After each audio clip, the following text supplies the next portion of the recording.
global militaries in the span of the last 2 to 3 years, but their combat potential has been a matter of discussion for about a decade now. Starting with the wars of the 2010s, particularly across the Middle East and the bloody cascade of violence that followed the Arab Spring, insurgencies, terror organizations, and rebel groups started using the drones rather quickly as soon as they could be bought off of shelves. They were easy for a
who tried to corrupt Darwin's thinking to his own reactionary political purposes.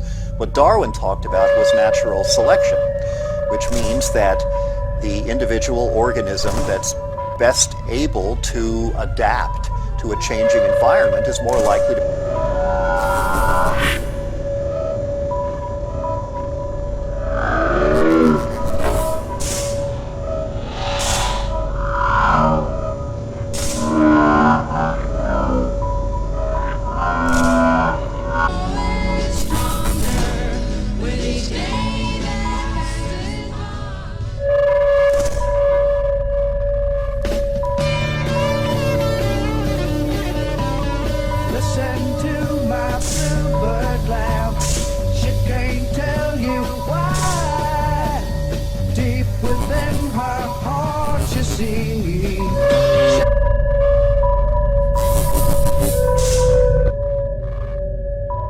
groups foreign supporters to purchase from abroad and send as a direct donation, and at times they could be picked up in country as well. As early as 2013, the Hezbollah organization in Lebanon worked out that they could drop grenades from consumer-grade drones, and although it was expensive for groups to spend time and money modifying the drones to carry weapons, that was still a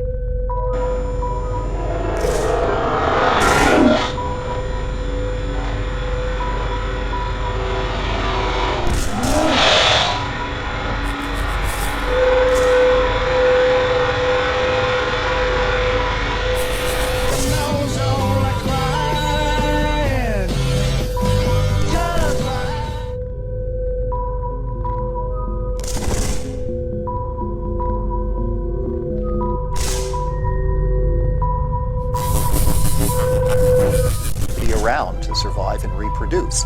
But that doesn't specify competition as a mechanism. In fact, often the active avoidance of competition, if not the deliberate pursuit of cooperative strategies, turns out to make it more likely that organisms and entire species will survive. The research consistently shows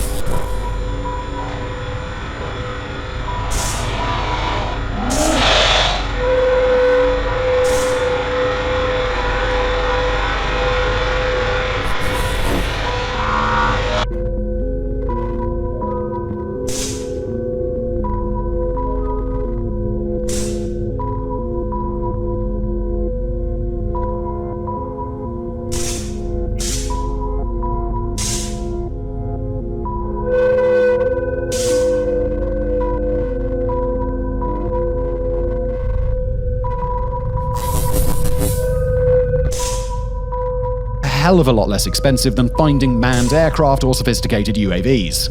By 2015, the Islamic State was using drones in Syria. By 2017, in Mosul, the group had made the little things into a menace for their adversaries. Central and South American cartels started to use them for reconnaissance and narcotics.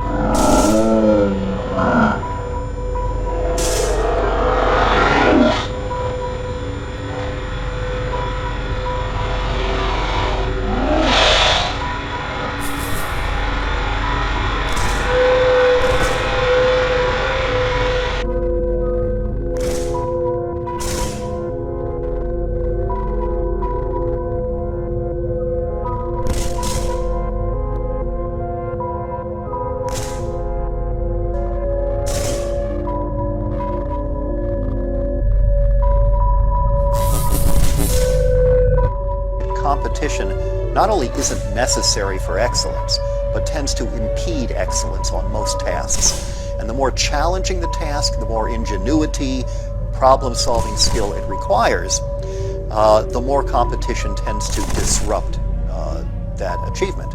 Excellence pulls in one direction, and competition...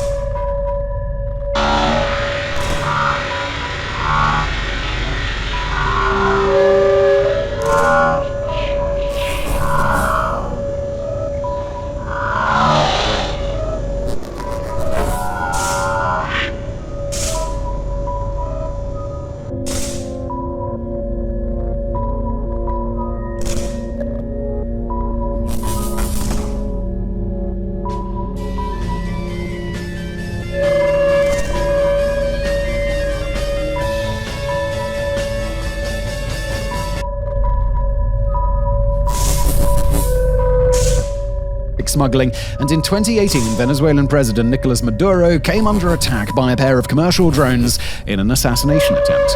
All the way back then, global media was already picking up on the trend and weighing in, with one particular hot-button issue being the US military's attempts to experiment with them.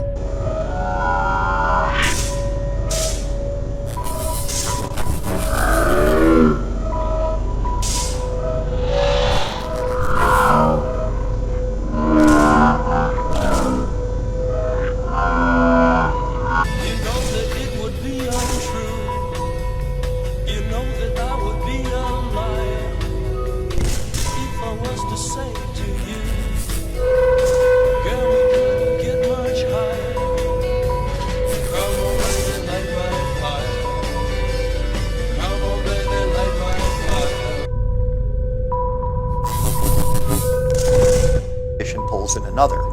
And in fact, another kind of research study corroborates that.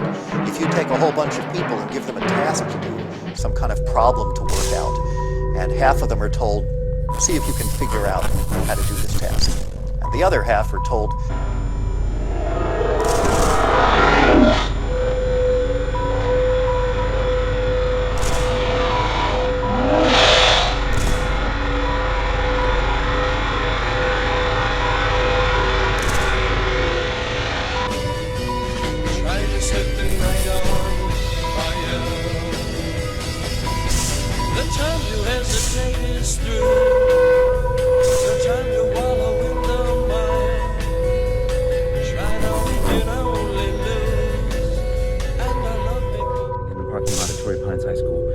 when I was at MIT.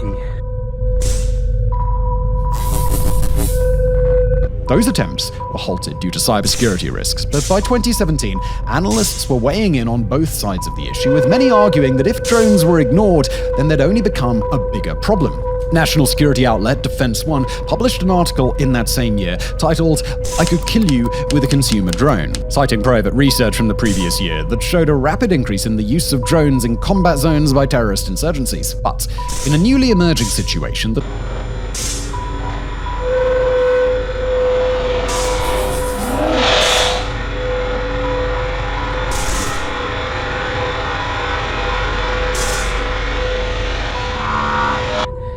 my junior year, I played Original Gangster on repeat for 4 weeks while I painted a pentagram on my fraternity room door.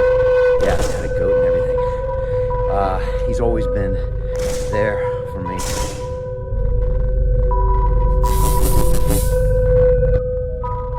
this is a contest with a prize to whoever wins, whoever does the best job. Study after study after study, across cultures, across gender, across ages, find that the people who have to compete, end up doing an inferior job on that task. At the moment, it appears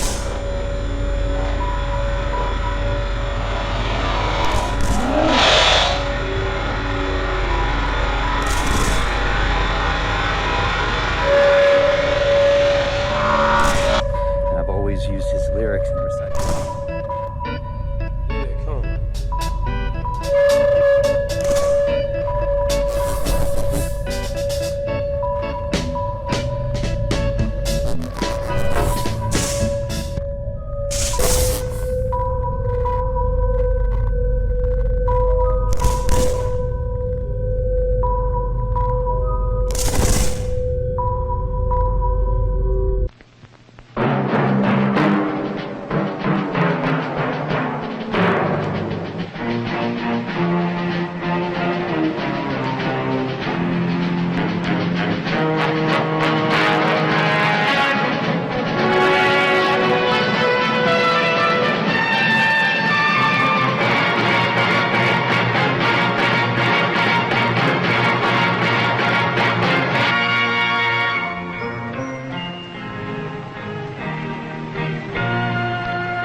Some people have a deep, abiding respect for the natural beauty that was once this country. And some people don't. People start pollution. People can stop it. Write for Pollution Booklet Box 1771, Radio City Station, New York.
Very